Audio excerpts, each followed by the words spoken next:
Shalom, everyone, from the Integral House of Israel. I'm going to be going over the last Aliyah from Parashah to Tzav. I'll be reading today from the book of Leviticus, chapter 8, verse 30 through 36. And I'll also be reading from the book of Hebrews, chapter 7, verse 23 through chapter 8, verse 6. Next, Moses took some of the anointing oil and some of the blood that was on the altar, and he sprinkled them on Aaron and his garments, and on his sons and their garments. In this way he made Aaron and his sons and their garments holy. Then Moses said to Aaron and his sons, "Boil the remaining meat of the offerings at the tabernacle entrance, and eat it there, along with the bread that is in the basket of offerings for the ordination, just as I commanded when I said, Aaron and his sons will eat it. Any meat or bread that is left over must be burned up. You must not leave the tabernacle entrance for 7 days, for that is when the ordination ceremony will be completed. Everything we have done today was commanded by the Lord in order to purify you, making you right with Him. Now stay at the entrance of the tabernacle day and night for 7 days, and do everything the Lord requires.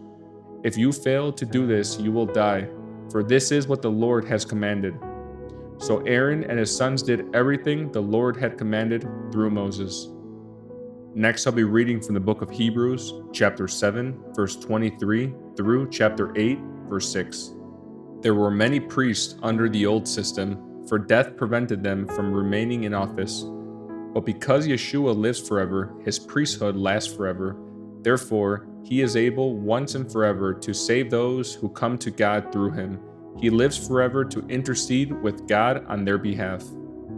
He is a kind of high priest we need because he is holy and blameless, unstained by sin.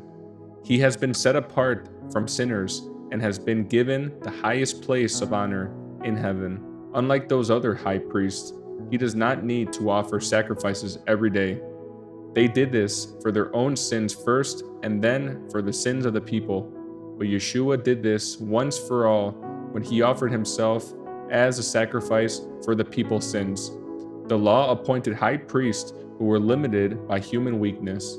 But after the law was given, God appointed his Son with an oath, and his Son has been made the perfect high priest forever. Here is the main point. We have a high priest who sat down in the place of honor beside the throne of the majestic God in heaven. There he ministers in the heavenly tabernacle, the true place of worship that was built by the Lord and not by human hands.